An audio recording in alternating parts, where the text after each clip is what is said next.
Assalamualaikum warahmatullahi wabarakatuh. Halo adik-adik, bagaimana kabarnya? Semoga selalu sehat ya. Saya Bunda Nurul yang akan berkisah tentang Nabi dan Rasul yang bergelar Ulul Azmi. Kira-kira ada siapa saja ya? Biar adik-adik hafal, yuk kita nyanyi bersama. Marilah kita mengenal Nabi, mengenal Rasul yang bergelar Ulul Azmi. Yang pertama ada Nabi Nuh, bisa membuat kapal besar. Yang kedua Nabi Ibrahim, tak mempan dibakar api. Yang ketiga Nabi Musa, bisa membelah lautan. Yang keempat Nabi Isa, menyembuhkan orang buta. Dan yang kelima Nabi Muhammad, membelah bulan dan menerima wahyu Al-Quran. Kali ini Bunda Nurul akan berkisah tentang salah satu Nabi dan Rasul yang bergelar Ulul Azmi, yakni Nabi Nuh alaihissalam. Setelah Nabi Idris alaihissalam wafat, sedikit demi sedikit iman masyarakat mulai menipis. Iblis dan pasukannya mulai senang menggoda mereka. Hei pasukanku, ayo kita goda manusia supaya manusia tidak menyembah Allah. Supaya manusia menyembah patung-patung yang telah mereka buat. Oke Jenderal. Kemudian mereka mulai senang buat patung. Mereka membuat patung itu untuk menghormati para pahlawan leluhur yang sudah mati. Dari sekedar penghormatan, lama-kelamaan mereka menyembah patung-patung itu. Mereka percaya bahwa patung-patung itu mempunyai kekuatan, kehebatan yang dapat melindungi dan dapat menentukan nasib mereka. Allah SWT tidak membiarkan hambanya tersesat semua tanpa petunjuk. Allah memilih Nabi Nuh untuk mengingatkan kaumnya supaya kaumnya tidak menyembah berhala dan kembali menyembah Allah. Adik-adik tahu siapa sih Nabi Nuh ini? Nabi Nuh alaihissalam adalah cucu dari Nabi Idris. Fisiknya kuat, orangnya rendah hati, sabar, soleh, dan selalu taat kepada Allah. Mulailah Nabi Nuh alaihissalam berdakwah kepada kaumnya. Wahai kaumku, sembahlah Allah, karena hanya Allah lah yang patut kita sembah. Nabi Nuh alaihissalam berdakwah dengan berbagai cara. Berdakwah dengan terang-terangan di hadapan banyak orang. Dan berdakwah secara diam-diam dengan menemui seorang demi seorang. Kurang lebih Nabi Nuh berdakwah selama 950 tahun. Tetapi sedikit sekali kaumnya yang mengikuti seruannya. Adik-adik tahu mereka yang mengikuti Nabi Nuh sekitar 80 orang saja. Ketika Nabi Nuh alaihissalam berdakwah, mereka malah bersikap angkuh dan sombong. Mereka bahkan menentang Nabi Nuh untuk didatangkan azab itu. Heno, berhenti kamu bicara. Percuma, kami tidak percaya apa yang kamu omongkan itu. Sekarang begini saja, jika kamu memang benar, datangkan saja azab itu untuk kami. Dasar pendusta.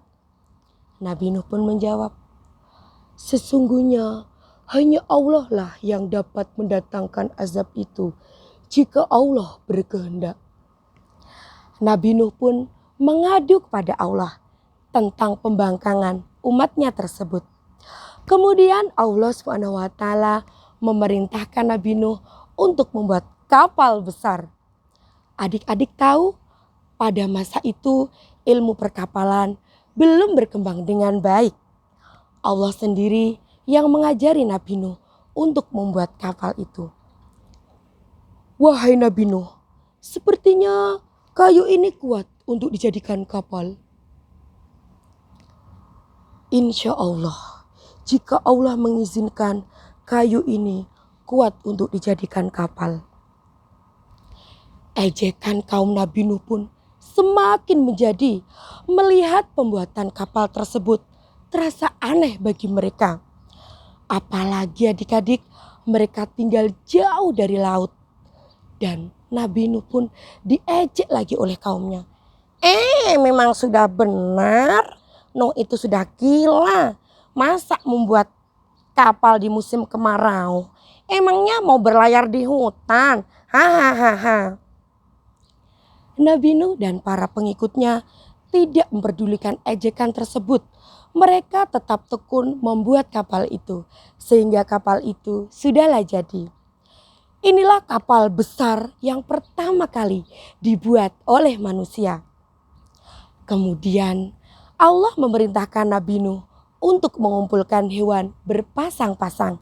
Hewannya ada meong, kucing, burung gagak, ayam, dan lain sebagainya. Binatang-binatang tersebut dimasukkan ke dalam kapal bersama dengan orang-orang beriman, termasuk keluarga Nabi Nuh. Kecuali istri dan salah satu anak Nabi Nuh yang bernama Kan'an. Mereka tidak mau masuk ke dalam kapal tersebut. Mereka tidak beriman. Mereka termasuk orang-orang yang durhaka. Sementara itu, langit pun menjadi gelap. Angin bertiup begitu kencang. Dan suara petir pun terdengar begitu menggelegar. Dan air hujan pun turun begitu lebat. Sehingga bumi menjadi banjir. Orang-orang, pohon-pohon, semuanya tenggelam. Tolong, tolong. Kecuali mereka yang berada di dalam kapal Nabi Nuh. Dari atas kapal, Nabi Nuh melihat sekelilingnya. Dia melihat anaknya yang bernama Kan'an sedang menyelamatkan diri. Karena rasa kasih sayang Nabi Nuh terhadap anaknya, Nabi Nuh pun berseru, "Kan'an, anakku sayang, ikutlah naik ke dalam kapal ini. Sesungguhnya yang selamat dari azab ini hanya orang-orang yang ada di atas kapal saja, nak." "Tidak ayah, aku naik di atas bukit saja, aku pasti selamat." Tiba-tiba gelombang air pun semakin besar dan Kan'an tidak terlihat lagi. Dia termasuk orang-orang yang dibinasakan. Adik-adik tahu, setelah itu Nabi Nuh pun bersedih. Tetapi Nabi Nuh tetap menerima keputusan dari Allah. Nabi Nuh bersama orang-orang beriman tidak henti-hentinya mengucapkan syukur kepada Allah karena mereka telah selamat dari banjir bandang. Seperti firman Allah berikut ini. A'udzubillahi minasyaitonirrajim. Fa anjaynahu wa man ma'ah fil fulkil mashhun. Kemudian kami menyelamatkan Nuh dan orang-orang yang bersamanya yang ada di dalam kapal bersama muatan yang penuh. Quran Surat Asy-Syu'ara ayat 119. Kemudian adik-adik, setelah beberapa hari hujan pun menjadi reda. Allah memerintahkan bumi untuk menelan banjir tersebut. Sehingga air pun menjadi surut. Kapal pun berlabuh di daratan. Nabi Nuh bersama orang-orang beriman turun dari kapal. Mereka tidak henti-hentinya mengucapkan syukur kepada Allah. Mereka mulai hidup baru bersama orang-orang beriman tanpa gangguan orang kafir. Hikmah dari kisah Nabi Nuh ini adalah jika kita durhaka kepada Allah dan kita tidak taat pada Rasulnya, maka kita akan diazab Allah di dunia dan di akhirat. Jalan-jalan ke kota Tuban, jangan lupa membeli ikan. Mohon dimaafkan jika dalam berkisah banyak kesalahan. Assalamualaikum warahmatullahi wabarakatuh.